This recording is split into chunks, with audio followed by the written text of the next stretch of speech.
Good evening. We are live. This is Attorney Vincent Davis, and this is The Secret: How to Fight CPS and Win. I'm joined by my co host, Miss Georgette Truan. Miss G, how are you this evening? I'm good, and you? Doing good, doing good. And we have a very special guest, Miss Beth Fisher. Miss Fisher, how are you this evening? I'm doing good, thank you. Good, good, good. Where are you calling us from? From Edenton, North Carolina. North Carolina. How far is that from Greensboro? We're about 4 hours away from Greensboro. We're on the coast. About maybe a year and a half, 2 years ago, I did a case in Greensboro, CPS case.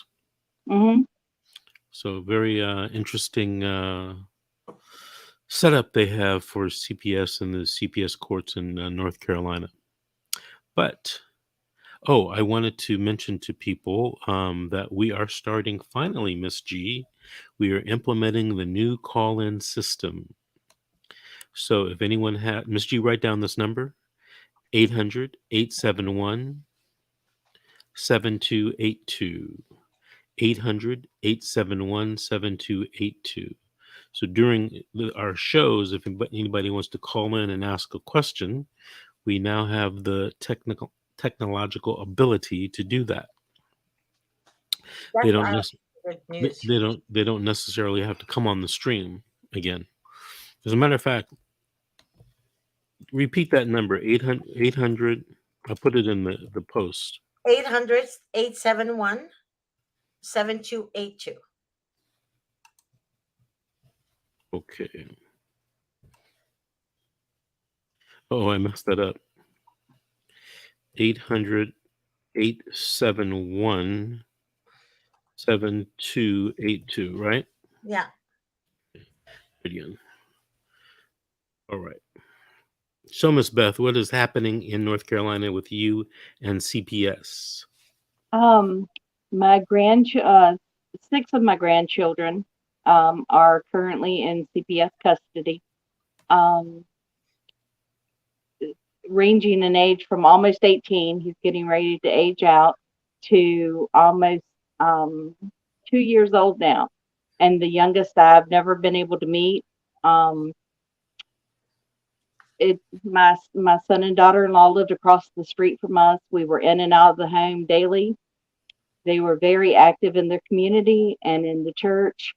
Um, not hiding away secluded. They were very public people, and they had allegations and reports come in that in we have documentation that they were actually malicious reports that were filed, but they still acted on them.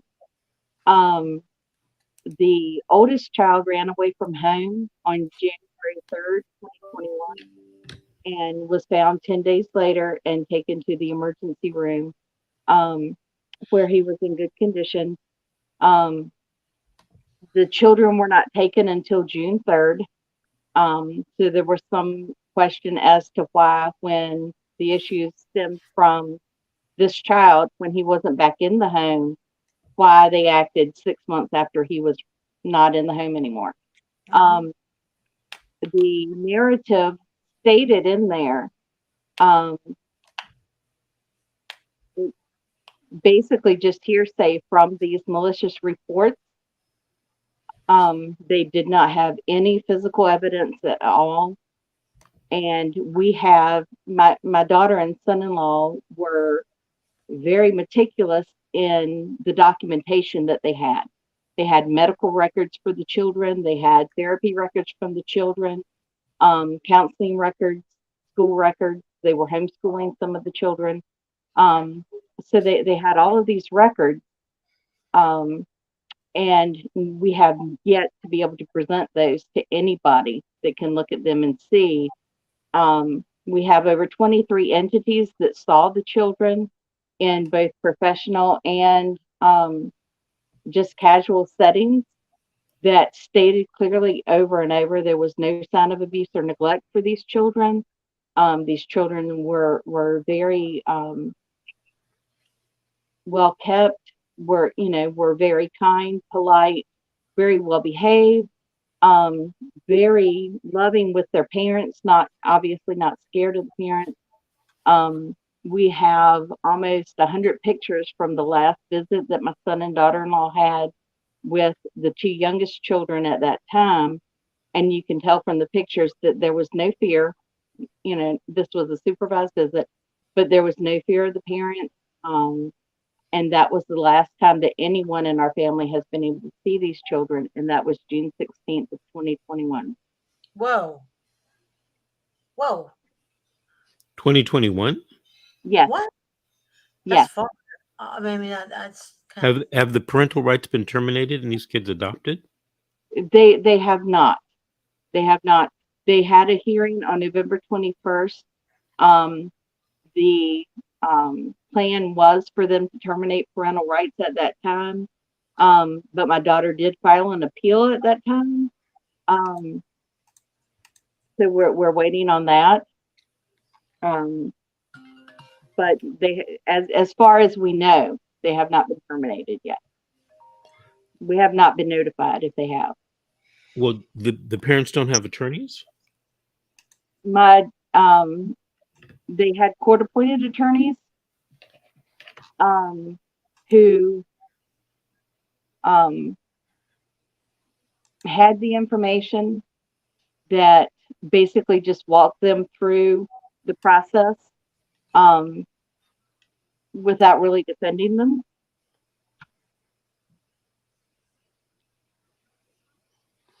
We Well, did What other was the reason, not though?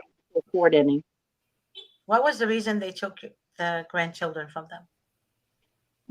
The allegations were stemming from the oldest child. Reports that he had been hit, that twisting everything around that they used. He had been involved with juvenile justice, and the counselor there had suggested um, boxing as a outlet for the oldest child's aggression and issues that he had. And so they bought the setting for it and did it with the gloves on, not violently, but just with the punching bag, and just teaching him boxing. And that was turned around to he was beaten with it, and What? it was everything was just twisted. All of the suggestions that they made, using physical activities as punishment, jumping jacks, extra chores, it, or what my son-in-law and daughter did, but because that was what CPS actually suggested. Right. But when they suggested that, and when they acted on that, that was a problem for them. But how old is the son? He was 15 at the time that he ran away. He will be 18 this month. But So so he was a teen, yes, and his father was trying to teach him, right? yes, yes, Teach him to defense moves and stuff like that. yes. That's a normal thing, though. Fathers do that, you It know. it is, and it was totally taken out of context and totally twisted Of course. to look like it was something else. Yeah, of course. How come the kids were not placed with you, though? I was called the morning that the children were removed and asked if they were removed, if I could take them, and I said absolutely I could. Um, we Their first hearing was on June 10th, Mm-hmm. and that was the initial hearing. The judge set the date for June 23rd for a hearing for temporary placement. Mm-hmm. So the caseworker was given that amount of time to do interviews and home visits, home inspections, things like that. The caseworker called us, both myself and the paternal grandparent, grandmother, called us on the 22nd when she had had all that time to do it. She called us on the 22nd. And at that time, she said that she could meet with me on July 1st to do do an interview and home visit, home inspection. Mhm. On July 1st, she called me. Well, back up just a minute. On the 23rd in court at this temporary hearing, she made the statement that she had done everything she could. She had done her due diligence to try to place these children with families. And she had called, like I said, both of us grandmothers on the 22nd. To me, Mm. that's not due diligence in trying to place with family.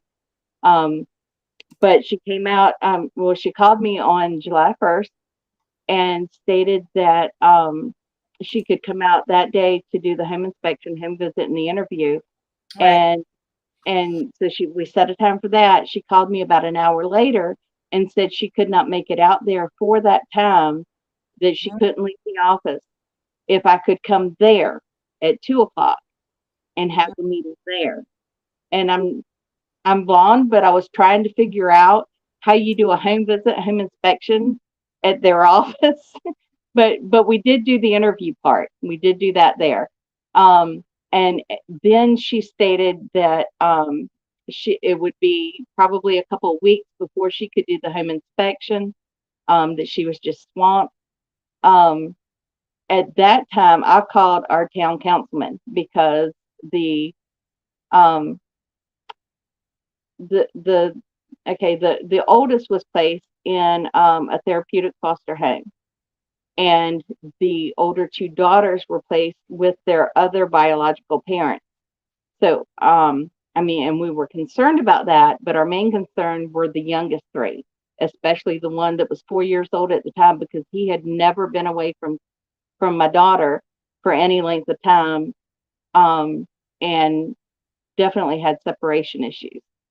So, it was a concern for us to get them at least back with family, with somebody that they knew, as soon as possible. So when she said it would be a few weeks before she could do the home inspection, I called our town councilman, and I explained the situation, and I was like, I know that, this is the first rung up that I'm supposed to call and get in touch with. Um, so I called him, and within an hour, she called and said that she could be there the following week, early the following week. And she came out and did the inspection.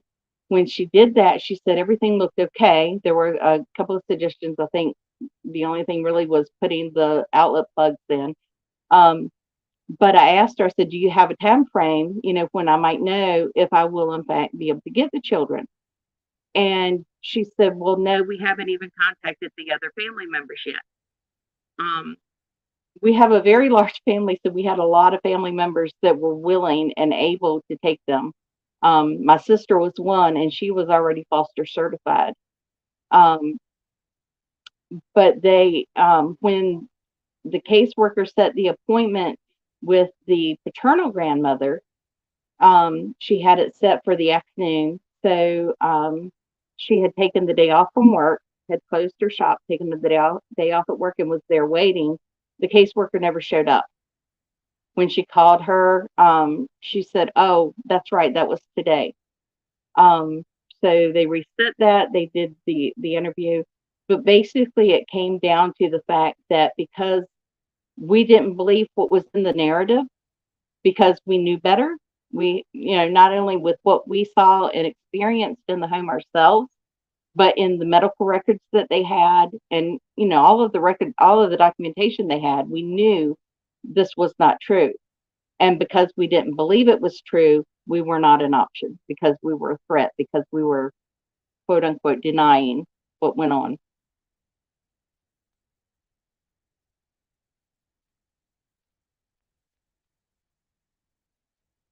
I was muted. Let me say this. Let me say this. In my humble opinion, the fact that you didn't believe the narrative is not a reason to keep you from getting the grandkids. Now, there are two things you have to do, though.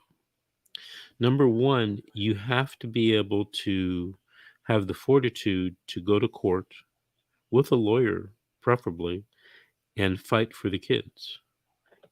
Number two, and sometimes I tell people this, I tell them, hey, if you tell them you don't believe the allegations, there's a possibility that you will not get the children placed with you. If you tell them that you do believe the allegations, they will, of course, interview and use all your statements against the parents. So you Right. have these two opposite poles. So what I suggest, only if they believe it, because I don't want anybody to lie to a government official, you feel me? Is I Mm. suggest you say, well, this is what I would say if I was the grandfather. I don't know if it's true or false. I wasn't there. But I will do everything in my power to protect these children from the parents and obey the judge's orders and obey all of your orders. Pretty hard to disqualify somebody on that with that answer. But I Mhm. can tell you it's been 30 years and I hear that excuse all the time. And that's not the law. That's not the law in California. Here's what it's like. One of these things. They find you guilty of abuse, and unless you admit it in the next 6 months, we're not going to give you the kids back. That's clearly not the law in California. I don't know about North Carolina, but there's reported cases in California about that. The fact that you admit or don't admit might be an indication of something, but by itself can't be used to keep the kids away from you. So it's the same for the relatives, you know, but nobody wants to hear the relatives because you asked the social worker, she told you no, and that's all you did. You Mhm. never got Johnny Cochran and you never went to court to fight for the grandkids because you didn't know you could, or you Right. didn't know how, right? Or you didn't have the money to hire Davis to go to court, Mhm. or, or whatever reason. Or, here's what I find all the time, and it's so slick. It's so slick what workers do. They tell you, hey, Beth, I can't give you the kids right now, but just wait. I'm going to get those kids to you. Or words to that effect. And you know what, Beth? You never get the grandkids. And by the time you wake up and you go get Johnny Cochran to go to court, it's too late. Because then they're going to say, oh, you know what? Beth, you should have went to court a year ago. But now the kids have a psychological, emotional, and physical bond to the foster parents, and it would be detrimental to move them. So even though you're the grandmother, too bad, so sad. Yeah. I hear that story all the time, Beth. And when Mhm. I tell people, hey, you know what? If you're a relative, get in there early, like first hearing, second hearing, get a lawyer, go get the children. They don't believe me. And mainly it's because I'm going to guess it costs money, right? And they don't think that their government is going to ever do something like that to them. And it happens every day. I can't tell you, Beth, how many calls I get. Miss G, how many calls do you get? 7 days a week. This same story. The same story. A lot. Grandma can't get the kids. Doesn't know why. Never been to court. Social worker's been telling grandma, just hold on, hold on.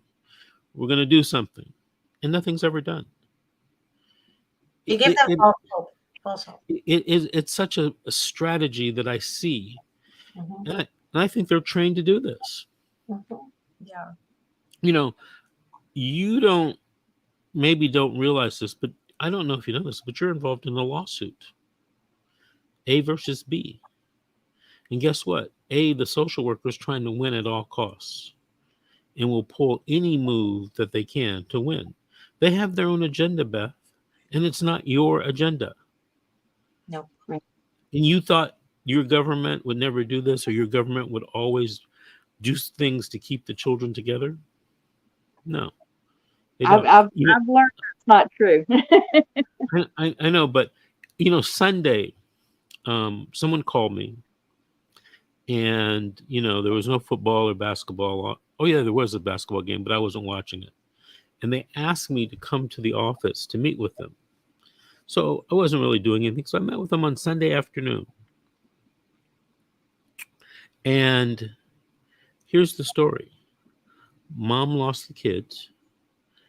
Grandma and grandpa had the kids for a minute. Then the social worker took the kids away and placed them in two different foster homes. And I asked the grandmother, I said, well, why did they take the kids away from you? Right? Did you abuse them or something? She goes, no. She says, I was just um, not, how did she put it? She wasn't getting along with the social worker, Yep. the new social worker at that. So the new social worker took the kids from her Mm-hmm. and placed them in different foster homes. Now, guess when that happened? Happened in November 2022. And I said to her, you're just now coming to see me, to talk to me, to call me? You know what the response was? I didn't think the social worker would do this to our family. Yeah. I didn't think the social worker would do this to our family. Mm-hmm. One thing that we're very thankful for, at least, is the youngest three are together in one home. Mm-hmm. Interestingly enough, it's a family at the church that we were going to at the time, that we are no longer going to, that do want to adopt the three youngest ones. So at this point, that is what their goal is adopting out the youngest three. So we're just And prevent that. are you going to accept that, or are you going to do something about it? Now, I'm not telling. Look, don't get me wrong. I'm not telling you start a revolution. Okay, I'm not Right. telling you to do anything. I just want to know: are you going to do something? If it was me, I would do something, right? But some people are, they have different wishes and different agendas, and that's good. I'm not here to make a judgment call, but are you thinking about doing anything? If I knew what to do, absolutely. Okay. Well, how about this? You get on Google and find a lawyer in your area that does CPS cases and go for a consultation. How about that? Okay. And then, you might have to call 5 lawyers, 10 lawyers, We have 20. called everybody from here to Greensboro, actually from here to Charlotte, trying to find somebody that would take the case. And either they don't take CPS cases, or it's $100,000 to walk in the door, which we don't have. Well, I have to tell you something. $100,000. Are you sure? That was what we were quoted.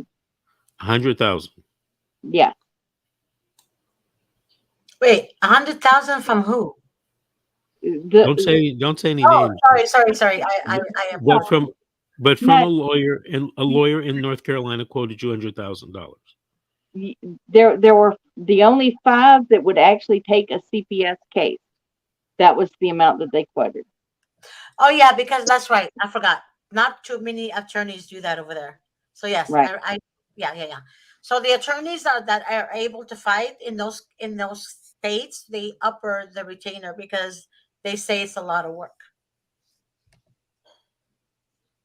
Well, So it's a you're lot of justified. it's a lot of work. I don't know if it's $100,000 worth of work, but who am They're I? not traveling anywhere. They're in the state, right? Right. Yeah.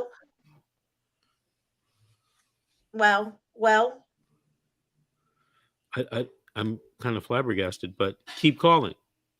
That's the first thing you got to do, Beth. You have to. Have attorneys, Vincent, in North Carolina that can The do. first thing that we Georgette, ran don't say that, because there are attorneys everywhere.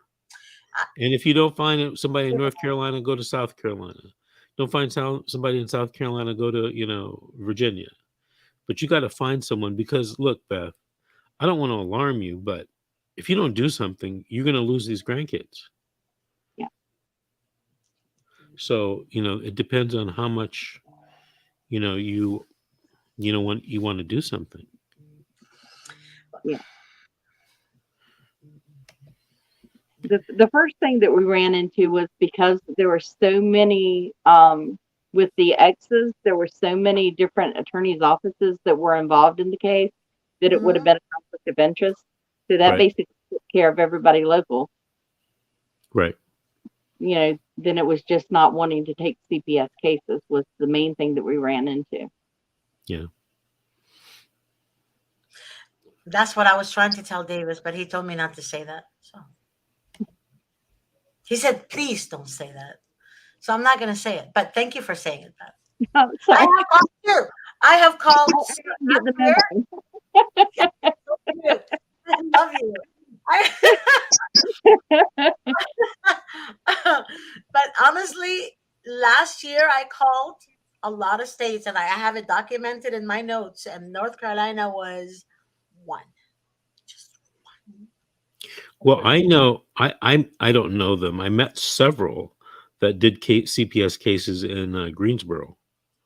So Well, check the local bar association in Greensboro, because I was actually on the ground in Greensboro in CPS court there. they were Okay. bombed. We are also working with Operation Stop CPS, that was created by Amanda Wallace. She is a former caseworker for CPS that has started Really? being an advocate for parents. We have been working with her for quite a bit now. You know, I would like to interview her, former CPS worker turned advocate for parents. Yeah, I Beth, do you know how to get in touch with her? yeah. You know, you cut out there. Beth, do you know how to get in touch with her? Yes, I do. I can send you her contact information. Do me a favor, send it to Miss G, Okay. and Miss G will contact her and try to invite her on the show. Absolutely. Okay. Because I think we should be banding together trying to help people. Yes. And also in other states as well. That's my whole goal. But people have been abandoning the situation, the fight for some reason. A lot of people just say the social worker threatened them that if they fight, they will be targeted. Basically, Yeah. Yeah. it's true. Well, I know one thing on the petition that they used to remove the kids. It was not signed by a judge, and it did not have a court seal on it. Um, Beth, don't go That's that. a lawsuit. Beth, don't go down that route. okay. Huh? It's a red herring. A It's a what? red herring. Okay. You know, that's almost akin to people that call me up and tell me the federal common law says blah, blah, blah. All right. It doesn't work. Well, And you'll be laughed out of court. yeah, But the doesn't reason it I have to be say that signed? is no, it was signed, but it has the person's name signing on behalf of the judge.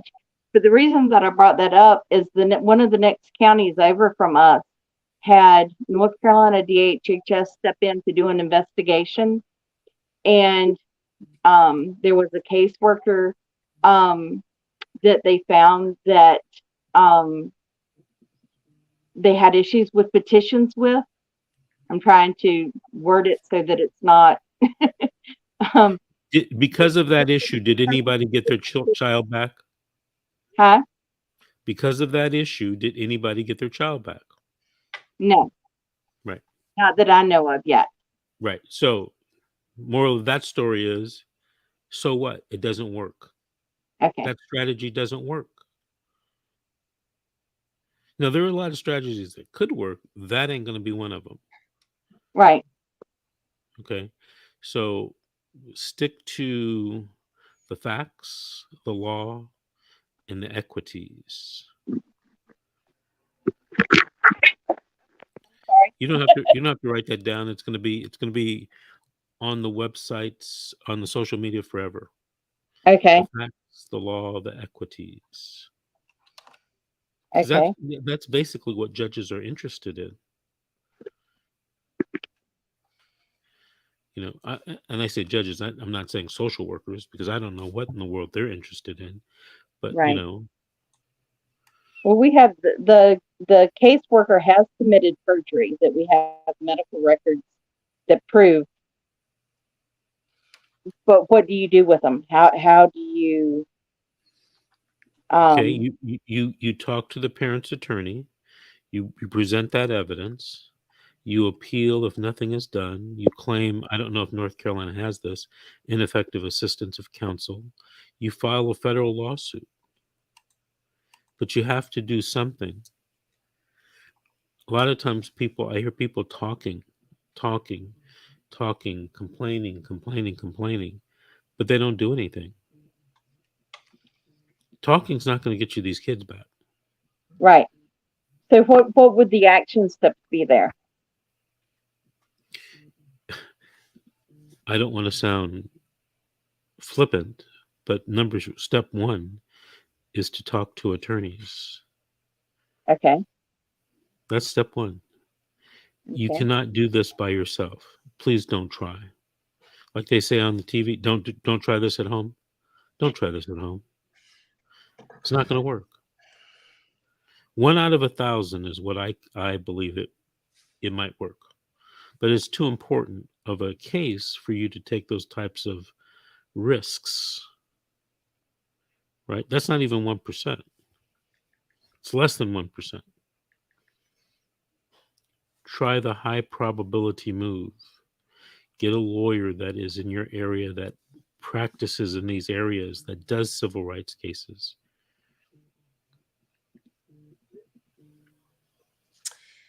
And quickly. But Yes, even if you do the civil rights, doesn't mean you're going to get your grandkids back. So a lot of people win their civil case, but they think winning is going to get them their kids back. It's not true, according to Attorney Davis. What I'm saying. that's true. Did you know that you could lose the child in a CPS case, sue the social worker, and if you win, you get past immunity, qualified immunity, and if you win, you only win money. You Mm. don't win getting the child back. You can pay off the social worker, but he or she doesn't get fired either. So That doesn't seem right, does it? It doesn't. Yeah. welcome to America, Beth. Right. I have learned so much about this, going back to the 1997 Adoption and Safe Families Act, Mhm. and the incentives that they get for removing the kids from the homes, for placing them in foster care instead of with family, um, and if they adopt them out through foster care. And Mm. it's just mind-boggling that that's not a conflict of interest in any way, shape, or form. Well, wait a minute. I'm glad you said that, because Hi, Maria. this highlights something that I say to people all the time, and they don't get it, or they don't want to get it. Do you know in your heart of hearts what a conflict of interest is? Oh yeah, we And talked about that. and do you think that's actually the law?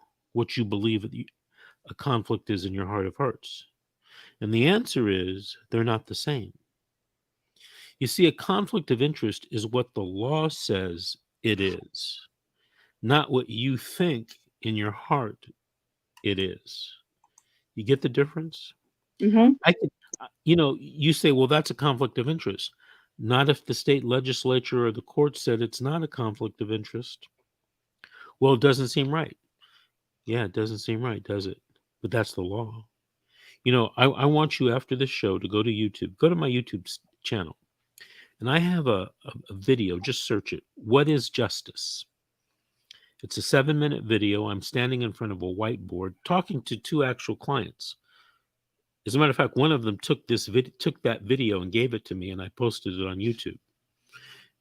It explains to you the difference in what justice really is and what you think it is, because they're not the same. There's about a 5% similarity. There's a 95% dissimilarity, and you're operating on something that's 95% wrong. Now, I didn't make the law. I can just try to help you use the law to get what you want. I'm not here to change the law. A lot of people think, hey, if you sue somebody, you sue CPS, you're going to change the law. That's not true. Yeah. It is not true. All right. I did also go to our state legislators office in Raleigh. My daughter and myself and my sister, all that were willing to take the children in, went and had a meeting with him and a liaison from North Carolina DHHS um, back in August. And really nothing came of it, but Yeah, that was nothing, we were told that we nothing's gonna happen. right. They're just stroking your hair, making you feel good about the fact that we're gonna steal your grandkids. Hopefully, you don't go out and start a riot, a rebellion. They're not. Right. That's not going to do anything. I I'm not saying this has never happened, but in my limited experience for 37 years, I've never seen any political intervention actually help. I've never seen it.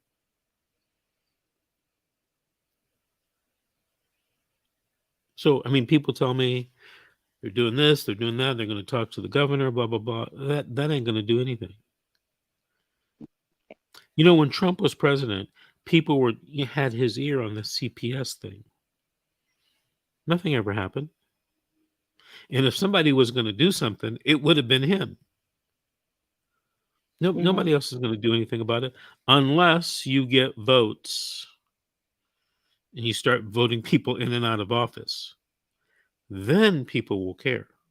Because let me tell you something, and I get this from clients once in a while. They thought until they got caught up into the CPS web that everybody that's involved with CPS was a child abuser, and you know what? F them. We don't care about them. Hmm. Not true. Yeah. There's real, in my opinion, there's real abuse of power. But it's notifying everyone. It's telling that story. And a lot of people, look, and I get it, a lot of people don't want to tell their story. It's embarrassing. Mhm. Oh, you're a child abuser? Oh, nobody wants to be around you. But That's the social worker lied. Come on. They don't do that in this country. It's freedom and justice for all. Yeah. One of the most frustrating things through all of this for, like I said, almost 2 years now, is being in court and seeing parents that have abused the kids and that are drug addicts. Um, Either they themselves get their children back or their family members get the children back. yes, even the family members who sell drugs, they get their kids back. Yeah. And I said that but then again, you think I'm saying it to be right, Mr. Davis, but I said that for many years.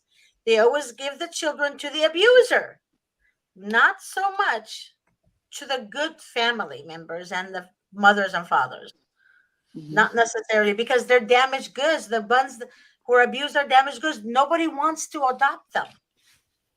And I heard That's that from a social worker. Yeah, I have a couple of friends who used to be social workers and they became my friends not that long ago. But, they opened up a lot on what's going on. hmm But they don't want to be, they don't want to be on the show. But I have seen stuff, seen text messages. It's crazy. You It's you know, crazy. a few years ago, this is before COVID. Mhm, A friend of mine got me involved in a community organization in South Central Los Angeles. mhm. And there's a big CPS office in South Central. It's called the Vermont Corridor Office. Yes, that's Huge, corrupt. Long huge, building, huge, huge, huge office. corrupt. Built after the not the Watts riots, the Rodney King riots, and it's Mhm, a magnificent structure.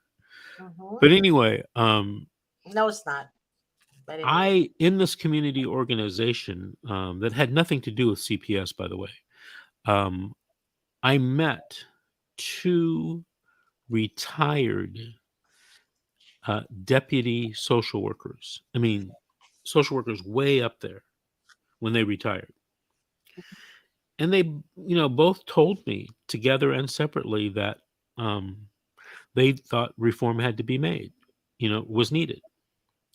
And I invited them on the show. I was doing the show, maybe once a week then. And they both promised to come on repeatedly. And they didn't. And, I quit bugging them, but I would run into them occasionally at this community meeting that was like once every other Tuesday or something.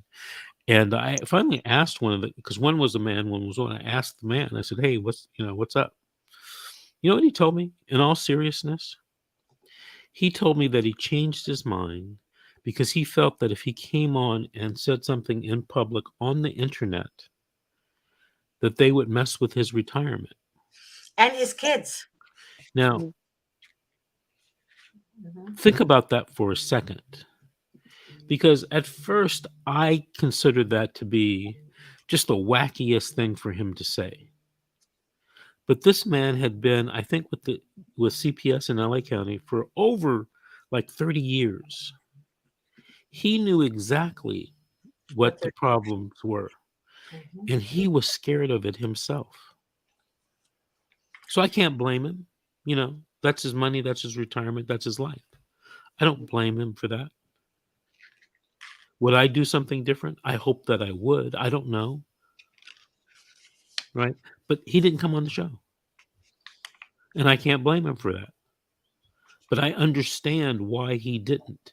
Now, if he was concerned, what do you think people like you, what do you think you're going to get when you go up against the social worker?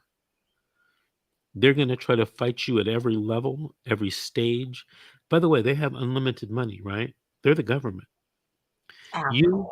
You got to put two nickels together and hope they last forever. Right. But they have money. When I got out of law school, one of the first jobs I had was as a defense attorney in civil actions. And one of the strategies was, and I still see this today, but one of the ultimate strategies in a lawsuit is to run the resources of the other side dry, where they can't afford it anymore. They can't afford to fight. And Georgette has said this one before, and it's so true. Social workers kind of know what economic class you're from. They know what you can and cannot do. Mhm. And then, if you decide to sue them, you got to find that right lawyer to do it, right? Hmm. You got to have some money, or he has to have some money. Mhm. And then you got to still get past the qualified immunity. Yeah. I mean, you going to spend the rest of your life trying to do this? So social workers are pretty smug and pretty safe. Pretty safe because it's only going to be the outrageous case, where a kid died or something, or outrageous violation of civil rights. And they still don't take accountability when a child dies. Right. They Right. still don't take accountability. Yeah. So, I mean, what chance do you have? And So in at some point, go ahead. my grandson, he is 6 now, and one of the foster homes that he was in suffered second and third degree burns on his feet. Oh, And that, I mean, it was, I don't believe it was intentional, but we are so cautious as when we're cooking, and it was a kitchen accident, and making sure that the children are not underfoot, are not anywhere around, especially when we're moving hot objects like that. Um, Wait a minute. How do you accidentally burn the bottom of your feet?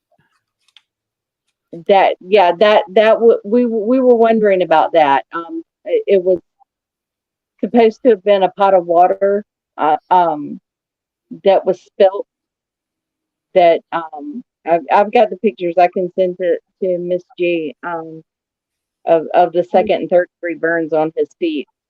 Um, and he was in the hospital for a week with that Hmm. oh God. foster care. And nobody in the family could be there or even talk to him on the phone. We have been allowed no contact at all with these children since they were taken. I don't do this lightly, but you might have one of those cases where you need to file for federal protection. You need to file with the Department of Health and Human Services and the United States Department of Justice Civil Rights Division in your area, because Okay. somebody needs to look at this. I don't know. We have two systems of justice in our country, the state system and the federal system. And the federal system exists to protect the citizens of any particular state Mm, from its state government. Now, the founding fathers made this up, 200 and some years ago, right? mm, Hmm. Constitution. So they knew that someone had to put a check and balance on the state judicial system, and Right. that's the feds, right? That's the feds. Okay. That's why federal court exists, or one of the reasons why it exists. You know, I represent a guy who had a catastrophic injury, and we filed in state court. And because the defendant was a corporation, out of state corporation, they moved it to federal court, claiming they wanted to make sure they got justice, right? And they had a right to do it. Hmm. So people use it for different things. You should be thinking about strategies yourself. Listen, Beth, we are coming to the end of the show, and I I just gave out this telephone number, and we haven't taken any calls. And I see all these posts on all the sites. People are asking questions. Maybe Miss G, we should just do a question and answer show, yeah, because but I also having guests and then doing question and answer, it's kind of, it's kind of hard to do yeah. that. Beth, by the way, I got your number from Grace, the producer, and I'm gonna text you so you can save my number. Okay, and then we're gonna Okay. talk after the show, and then we'll discuss the other remedies we were talking about before the show as well. Okay. Okay. That sounds good, and I will get Amanda's information to you Okay. from Stop CPS as well. Awesome, and we're gonna talk about that too after the Okay. show. It's a Okay. pleasure meeting. All right, Uh, Beth. Good thank night, you. and thank you again for joining and sharing your story. Bye bye, Thank Beth. you Bye-bye. so much. God Bye-bye. bless. You too, baby. So Okay. remember when I told you I had something to discuss, and I said on the show, and I needed to ask you about it on the show. Okay. What is it? But then you don't listen to me. But anyways, I'm used to it now. But anyways, um, let me. Okay, so if the juvenile found delinquent by the judge, if a JD case was found delinquent by the judge, um, there's a disposition hearing, correct? Scheduled. Well, let's get our nomenclature correct. A delinquent is a criminal juvenile. A dependent is a child who's allegedly at risk in a CPS case. In California, CPS workers handle dependency cases, dependent. Probation officers handle delinquency kids, but they're the same. There's an adjudication and disposition, all that kind of stuff. Mhm. So when you said delinquent, you just moved out of the CPS world into the probation criminal world. Are you sure that that's what you wanted to ask me? Um, yeah, because based on the person that spoke with me today, she said she has a disposition hearing scheduled, and it's an interim. So, which No, is no, that's an interim hearing. okay. So, You what know, is interim and delinquent? I mean, I'm trying to piece it together you because you I've never you heard you, of interim before. you've got. I'm afraid you might have it all mixed up. Okay, well, And that's the then, reason why I wanted to ask you. and instead of speculating, get a copy of the last minute order and let me look at it, and I can tell you exactly what's going on. I already asked her Okay. for that. Yeah. Okay. So once she gets that, because sometimes it's like a 10,000 piece puzzle. Right. You just got all these pieces on the table, and it's like, oh my God, where do I start? Right. And most people say you start on the corners, Right. right? Mhm. So CPS cases are the same way. If the client doesn't know what's going on, and that's like 85% of the time, right? They have no idea. No Mhm, one's ever sat down and explained anything to them, mhm. you know. Then we have to get the last couple minute orders, and I can look at them and see exactly where we are on the continuum of a CPS case. Okay. Because it depends, you know, it depends on whether it's a disposition hearing or an hearing or the first detention hearing. It all matters because there's different laws that apply, different evidentiary burdens, different strategies. What does interim hearing mean? Interim means Or interim? ge- Interim. Sorry. generally an interim hearing is, you've done the disposition and they've continued it 6 months for a review hearing. All right. And sometimes what some judges do is they set an interim hearing at the 3 month date. And in California, there's no statutory interim hearing. It's just Oh, something that judges do to get a feel, if you're doing what you need to be doing, if things are working the right way, that type of thing. okay. Okay. Gotcha. Okay. Got it. And in a Thank lot of cases, when you do an interim hearing, some judges rule or have ruled in my cases that you're not even allowed to challenge the report of the social worker at the interim hearing.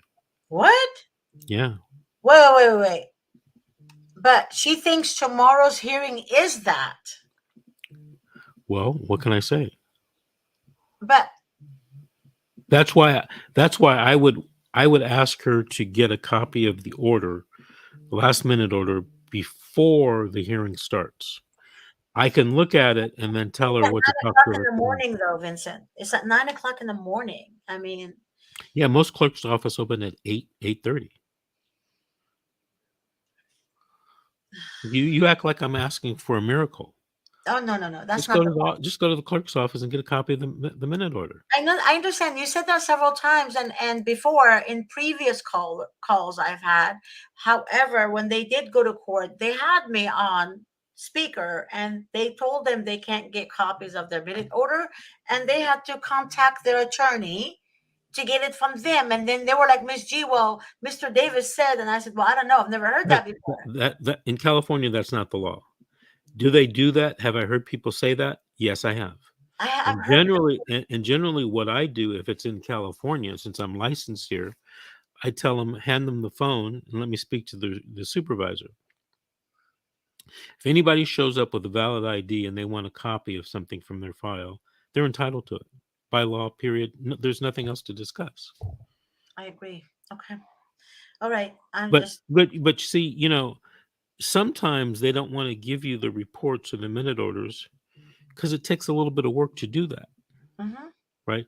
It used to be they had to go pull the file and make a copy of the minute order. And Right. who knows where the file is in that vast clerk's office. But now everything is computerized, and what I'm seeing less and less is the resistance because I can just type in the case number, pull up the minute order, push a button, boom, here's your order, Mr. Davis or Miss, parent or Miss Mother. I don't know But if I told you this, the last time I was in India in a case, I went in to the office, right? is that when I was with you? I Yeah. remember that. Yeah. I went into clerk's office, Mhm. asked her for the last 2 minute orders. No problem. Blah, blah, blah. Push button, But boom, you're an here you go. attorney, Vincent. You're an attorney. Right. Yes. Right, right. No, I agree. I Yeah. agree. But, when it's computerized now, so it should be less of a problem. They're looking at people, they're judging people's appearance because the guy that I was on the phone with, his wife, him and his wife, they said, Miss G, the wife said that her husband has tattoos from neck down, right? Mhm. And the clerk was looking at him funny. Like Hey, he was like kind of, you know what I mean? They judge people's appearance. You yeah. know that, right? Hold on a second. I got to take this call. Oh, Somebody's calling in. Hello, this is Attorney Vincent Davis. This is The Secret, How to Fight CPS and Win. Who is this? Hello, this is Veronica. Veronica, speak directly into the phone because people are trying to hear you on the internet all over the world, okay? no pressure, Veronica. Veronica, can you hear Veronica, Miss G? Yes, I can hear. No, I wasn't asking you, Veronica, if you could hear. I was asking Miss G if she could hear. Oh, Can you I'm hear Miss sorry. G? My bad. I'm sorry. I was muted. Yes, I can hear her. I'm so sorry. I can hear Veronica, and Veronica can hear me now, right, Okay. Veronica? Veronica, what is your Yes, I question? can What hear is your call-in question, my friend?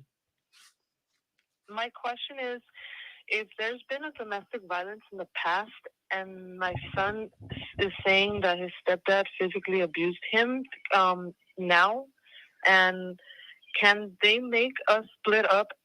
And if we don't split up forever, will we never get our kids back and not be together again as a family? Because my appointed lawyer is telling me that. Okay. That's kind of a complex question. Mm-hmm. First of all, they cannot make you split up, Mm-hmm. but they can make it so that if you don't split up, you don't get your kids back, at least temporarily. Mm-hmm. Now, there are different ways to fight that, but I don't know enough about your case. But sometimes, the easiest thing when you have that factual situation, DV, physical abuse, is just to tell dad, hey, dad, move out of the house for now, go live with Uncle Joe, and, we're going to work to get you back in. Okay, so that's an Okay. easy strategy where you can get the kid back in the home. Listen, I have a case right now where my client and I volunteered for him to move out of the house so that the mother could keep a child while the case was being investigated and while it's going to trial. Mm-hmm. Okay, so my client was willing to do that because he didn't want the kid in foster care, right? And the plan is to Yeah. get him back into the home, prove Mm-hmm. these allegations false, and get him back into the home so that they can be reunited as a family. The law actually says they call it family reunification, right? So no matter what has happened, the law wants the family to get back together. However, sometimes social workers don't want that. They just hate the guy, so much, based upon what he allegedly did or didn't do. But, take things one step at a time. Listen to your lawyer, okay? Because he or she knows best, right? Most lawyers aren't going to tell you something that's just flat out wrong. They're not, you know, looking to see you fail, okay? So since he or she knows the case, consider taking that advice. Now, I'll tell you, even if you act like you've, separated from dad, in the future, if things change, you can reunite, you know. So especially in CPS courts, nothing is definitely in stone, except for when you lose your parental rights. Mm-hmm. Okay, Right. Because she told me she said who's she she? recommends that Who's he moves out, but she made it seem like he to like have him immediately move out, and if you guys stay together, the judge is gonna not give you guys your kids back at all, no matter if we do everything asks for, like, for example, parenting classes or in management, because there's no about our the domestic violence, there's no evidence or proof of it, um or like police reports or anything. It's just that my son mentioned that, and I told her that it. I haven't admitted it to her yet about my domestic violence, but it was more over than like I could say 3 years ago when that happened. But other than that, he hasn't done it ever since. And now that but she did say that, or we stay together and do that, we will not get our kids back, and that it's best for me to leave him forever.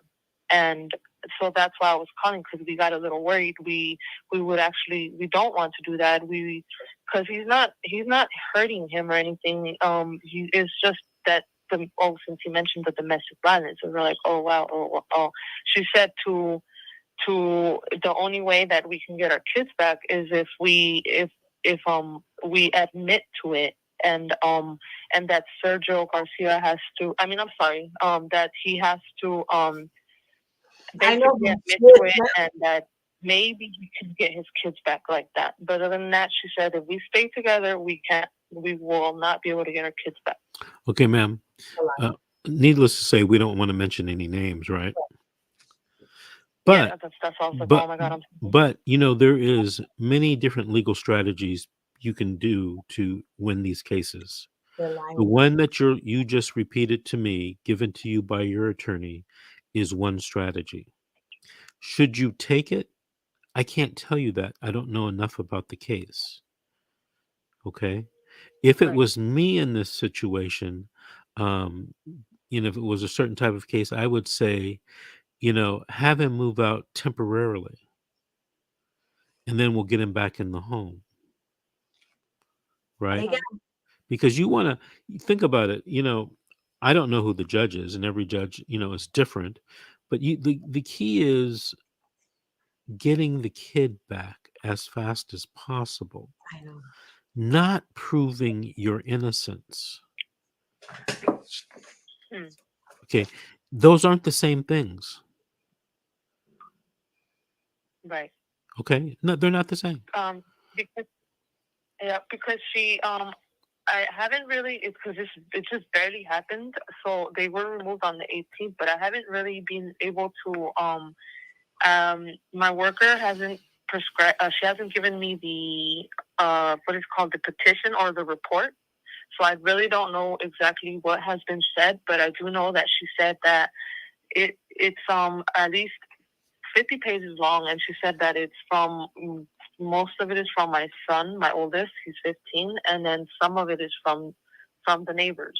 The thing is that I have an open eviction from my landlord, and she's the one who originally called the CPS on me, and it's because she's like she's been trying to get us out, but and harassing us, and I know that that's the main reason why she called it. And I think that's when my son kind of took an advantage of the fact that, oh, hey, well, I don't like my stepdad, so I'm gonna go ahead and like just make up these lies. But that's why I was asking, like, because she recommended that, but she did not say temporarily. I even asked her, what about temporarily? Can he temporarily get out and to still do the classes and then eventually get our kids back like that? And she said no, that's not going to happen. That the judge is going to most likely not want to give us kids and terminate our parental rights. Yeah. I want to tell a story. Damn, that's crazy. That's I want to just tell you a story that happened to me with a client many years ago, maybe 20 years ago. I represented this guy who was with a woman. They had a brand new baby, and the woman had a daughter from another relationship that was 15 years old. mhm. My guy happened to be a staunch Catholic and very conservative, and he didn't want the 15-year-old, because he was raising her at this point, going out having dates with boys. And the Right. 15-year-old came up with an allegation that my guy had sexually abused her. And Wow. we had a trial. We lost. And then he was criminally prosecuted. He lost. And I think she testified at both places, in both courtrooms. And of course, everybody in my case thought, he had done it. And after he got out of jail, he was deported back to his home country. He wasn't, he wasn't a citizen. Now, fast forward maybe 10 years, 12 years, I'm at my office on Wilshire Boulevard at the time. And it's what they call a Fijian suite, where a bunch of lawyers have offices, but they share the same law library, right there on the floor. And I went into the law library one day, and I was sitting down, and I look over, and who do I see working at a table about 10 feet away from me? The girl that made the accusations. But now she's an adult, right? And so I Right. got kind of nervous, and I got up and left.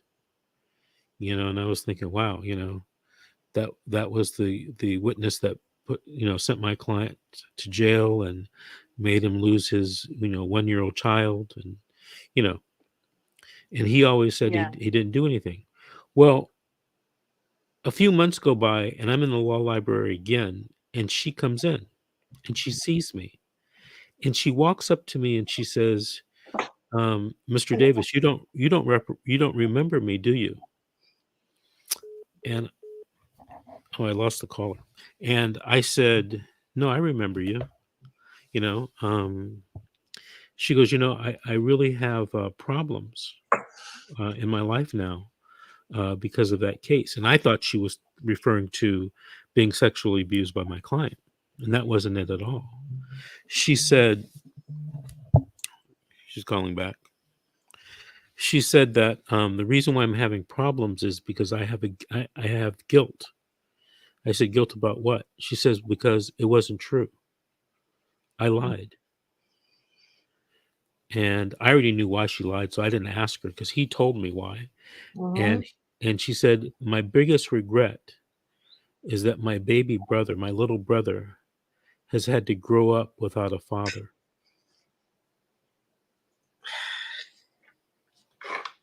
Now, they've tried to contact the guy in his home country, but he's nowhere to be found. I don't know if they just can't find him, or he doesn't want to be found by this particular, family. But it ruined her baby brother's life. It ruined his life. It ruined the mother's life, and now she's being affected by it because of the tremendous guilt that she had. So when people say, hey, do people ever lie in court? Yeah, they But do. may I add to that, if possible? Um, Were you there? I'm sorry. No, but may I add my own? Can I just say something? Of Okay. course. Of All course. right. All right. I can't be nice. If I'm nice, you okay? Listen to me. You just said that an innocent man was convicted of something he didn't do, Mhm. but the ones who are literally guilty get away with it. Literally get their kids. I'm not joking. Just like I was right about the the drug testing facilities, I'm right about that. I'm telling If you say you're right one more time, I'm going to mute you forever. Everybody watching this, from the beginning of now to the end of time, Miss G is always right. Can we all acknowledge that? Can you give me an amen in the comments? Okay. Ah, she said it. Miss Now, G's always right. She said it right there. okay, now that we know, now that we Lovely know, is right. Lovely is right. now that we know that you're always right, what's your point? My point is this. I love you too, by the way. My point is this. My point is that the innocent gets convicted and the guilty gets the free card. And this is our judicial system. So they're always, always, always convicting the wrong person. And this is how things work. I mean, this is how it is. The truth is a lie and the lie is the truth. There you go. Get it? Got it. So we're being ruled by demons. Literally, this judicial system is demonic. I can say that, right? YouTube is not going to get mad and I hope not. suspend our show because of I said demons. I hope not. Oh, Michelle said, see, lady, look, read that. I love you. See, Michelle, we all have our opinions, don't we? just no matter what. He just wants to mute me. That's all he wants to do. Just mute me forever. And then I'll just be sitting here and he was talking to you guys, right? Oh, Yeah. David's world. Look what Alexandria says. Miss G gonna get in trouble with that D word. Hey, do me a favor, you guys. If you guys are watching on YouTube, please Ah, like and subscribe. And if you're watching on one of our Facebook social media platforms, give us a like or a care or a love or something. And we'd be very happy with that. Hey, Miss G, we really have to go. We're way past the cutoff time, but time moves fast when you're having fun, huh? yes, I know. I love you too. We'll be on tomorrow at 7 p.m. Pacific Standard Time. And we got to figure out this call-in thing because while we were doing the show with the guests, people were just calling and calling and calling, and nobody was answering because I'm doing the show. And Vincent, what's wrong with your eye? I have a blocked tear duct. What does that mean? Did you cry? Did I make you cry today, or what happened? No, no, no. Then how did you? What does that mean? Sometimes your tear ducts gets clogged, and you have to put a hot compress on it to unclog it. And did you do that? I've been doing that. Good. Okay. I All thought I right. was the cause of it, but okay. I'm not the cause of it. Oh, look at this. Attorney Vincent is like an angel for us, but on earth. Bless you, Matt2237. Don't forget to like and subscribe our YouTube channel. Miss G, I'm going to let you go. Thank you for appearing with me tonight, and I'll see you tomorrow night at 7 p.m. Good night, everyone. Good night.